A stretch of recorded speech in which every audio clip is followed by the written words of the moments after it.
Hello friends, अस्सलाम वालेकुम। Welcome to Faisal TV. उम्मीद करता हूँ कि आप सब खैरियत से होंगे। दोस्तों, आज हम बात करेंगे पाकिस्तान में सैलाबी सूरत हाल के बारे में। तो चलिए आएँ दोस्तों, शुरू करते हैं। दोस्तों, जून 2022 से पाकिस्तान में मौसमियाती तब्दीलियों, मानसून की बारिशों, मुतल्लका महकमों की गफलत और ग्लेशियर पिघलने की वजह से आने वाले सैलाब से 350 बच्चों समेत कम से कम 1128 अफराद हलाक हो चुके हैं।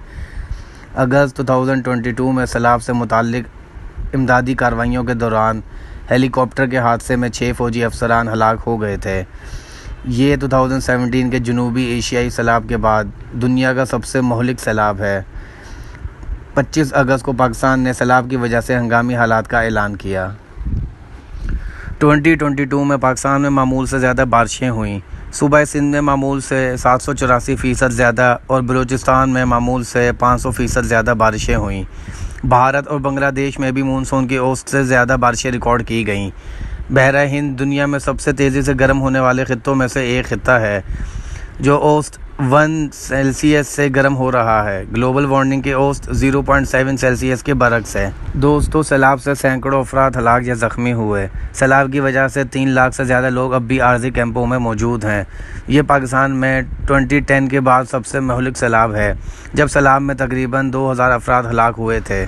मानसून की शदीद बारिशों और सैलाब ने पाकिस्तान में जून के महीने में 30 मिलियन अफराद को मुतासिर किया है, जिससे तकरीबन 2,18,000 मकानात तबाह हुए हैं और तकरीबन 20 लाख से ज़ायद को नुकसान पहुंचा है। इंसानी और बुनियादी ढांचे के असरात के लिहाज से सिंध और बलूचिस्तान 2 सबसे ज़्यादा मुतासिर सूबे हैं। लाखों मवेशी हलाक हो चुके हैं, उनमें से ज़्यादातर सूबे बलूचिस्तान में, जबकि 3600 किलोमीटर से ज़्यादा सड़कों और 45 पुलों की तबाही ने सैलाब से मुतासर इलाकों तक की रसाई में रुकावट पैदा कर दी है। 17,560 से ज़्यादा स्कूलों को भी नुकसान पहुंचा है।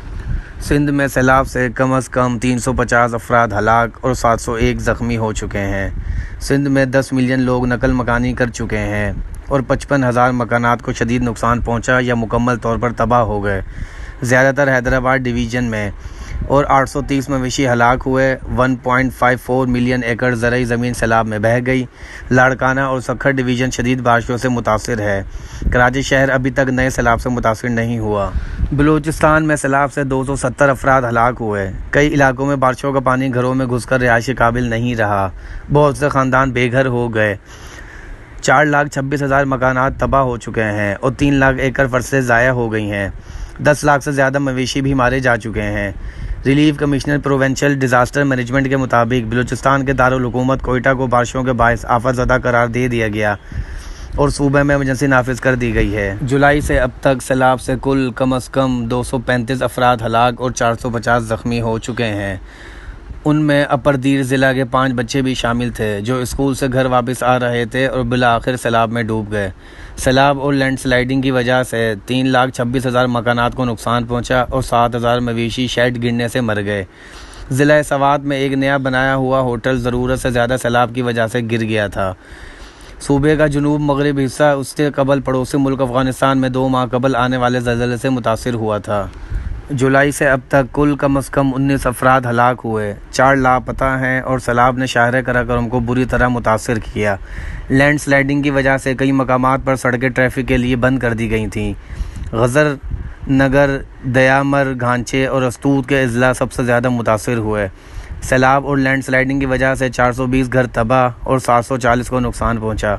मकीनों को सैलाब से मुतासर इलाकों से निकलने को कहा गया है। दरियाओं की सतह खतरनाक हद तक बढ़ रही है। पंजाब में हालिया सैलाब में मजमूई तौर पर 203 अफराद अपनी जानों से हाथ धो बैठे और 233 दिगर ज़ख्मी हुए। तोनसा शरीफ में कई बस्तियाँ सैलाबी पानी में डूब गईं। 1,68,000 एकड़ ज़रई ज़मीन भी ज़ाया हो गई। सैलाब ज़दा दरियाओं से मुल्हका आबादियों के रिहायशियों ने नकल मकानी शुरू कर दी। ज़्यादातर ख़ानदान वहाँ से चले गए। सड़कें और पुल बह जाने के बायस ज़्यादातर ख़ानदान पैदल और ऊँटों पर ज़रूरी सामान लेकर महफूज मकामात पर मुंतकिल हो गए हैं। आज़ाद कश्मीर में सैलाब से कम 47 अफराद जहाँ बहक हुए।